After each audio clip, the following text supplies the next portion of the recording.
Good afternoon, everyone. I'm Hunter Worth, and the disease I will be presenting today is Lyme disease. So today, I will be going over the background, the statistics, discovery, causes, stages and symptoms, the diagnosis, treatment, prevention, my experiment I researched, conclusion, and references, and then I will open the floor to any questions, comments, or constructive criticism. So, Lyme disease is an inflammatory disease characterized by a rash, headache, fever, and chills. You can also have possible arthritis and neurological and cardiac disorders.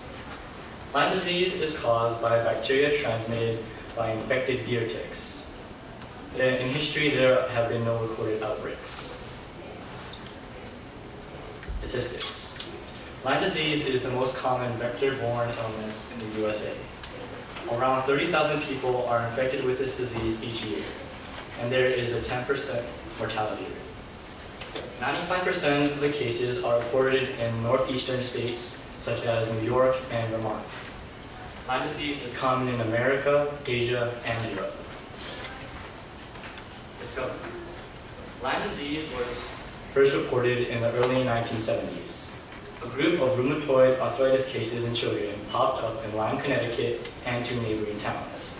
The researchers found out that the children played near the woods, and after eliminating all possible causes, they began to focus their attention on deer ticks.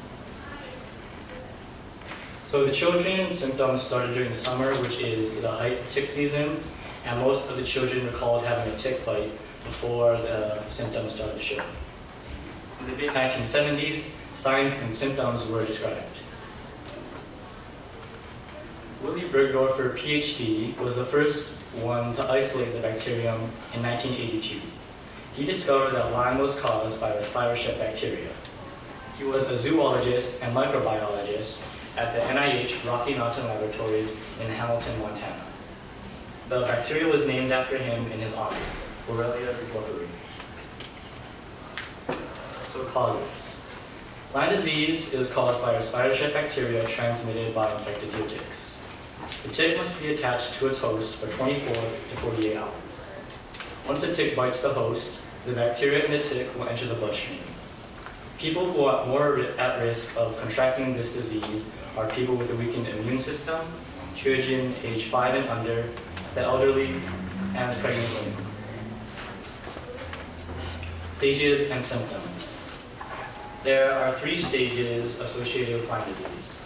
The first stage is the localized stage, the second is the early disseminated stage, and the last stage is the late disseminated stage.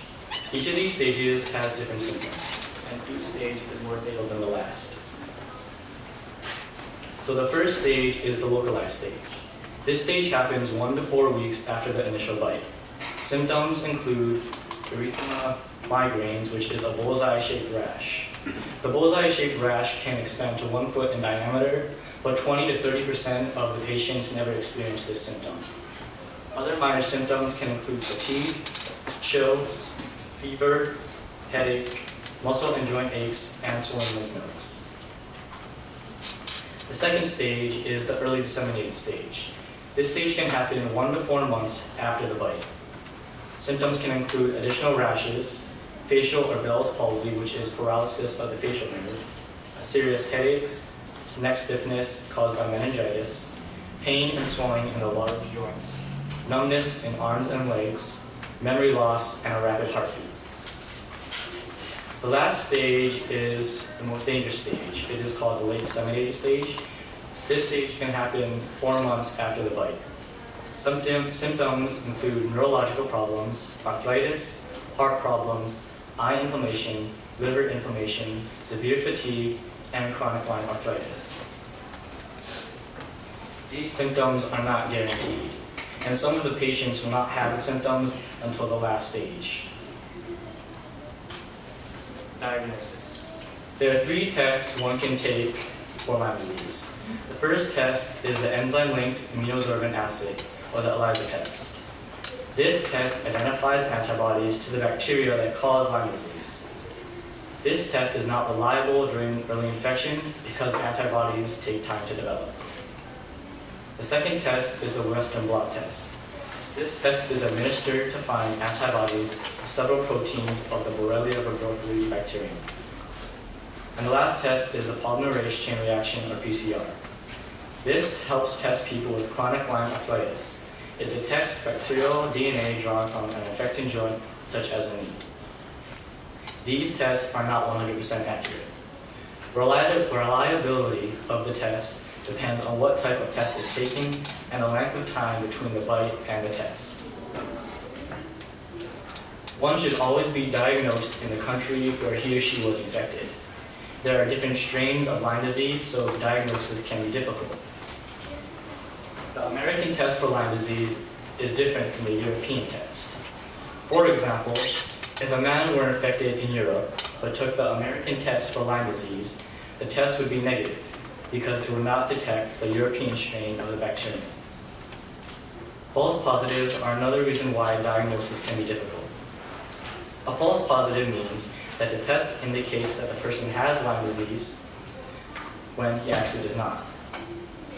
Since some tests measure antibodies, it is possible that the patient has antibodies that were directed towards a different previous organism.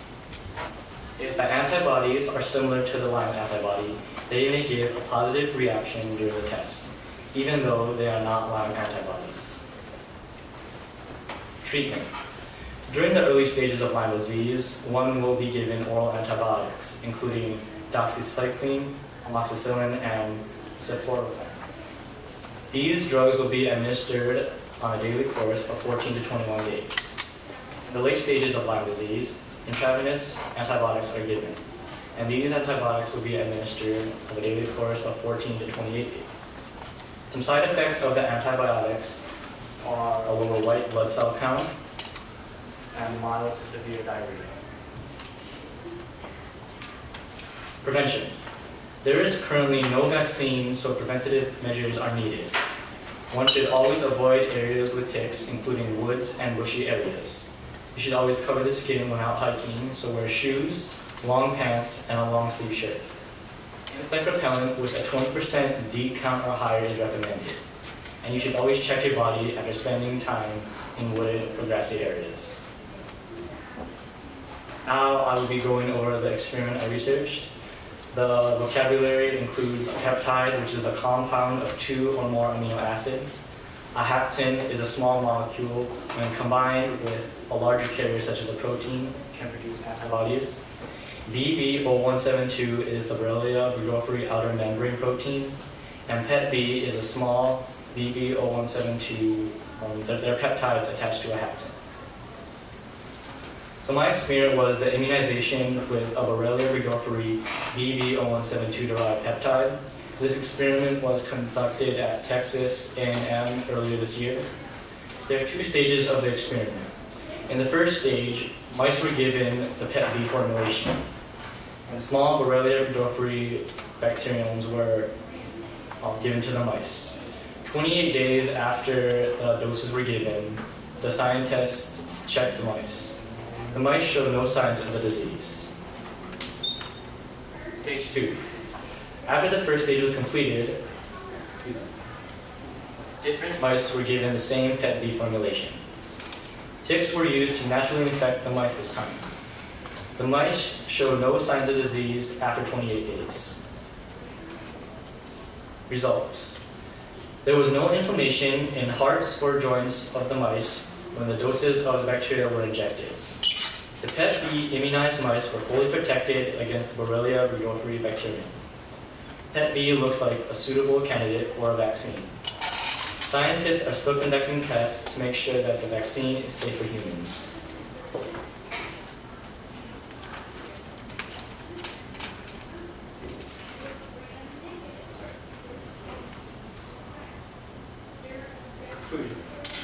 Lyme disease can be cured if caught in the early stages.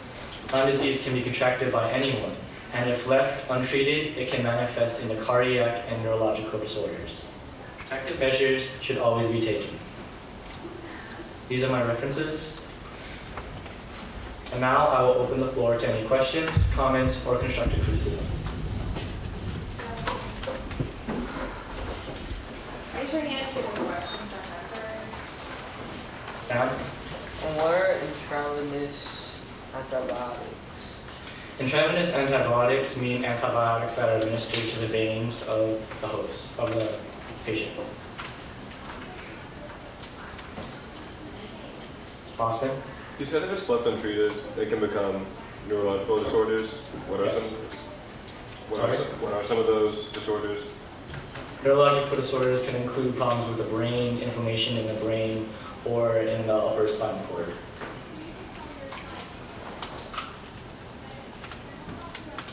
Could you give us the definition of a vector-borne illness? Vector-borne illness is a disease that is transmitted by arthropods.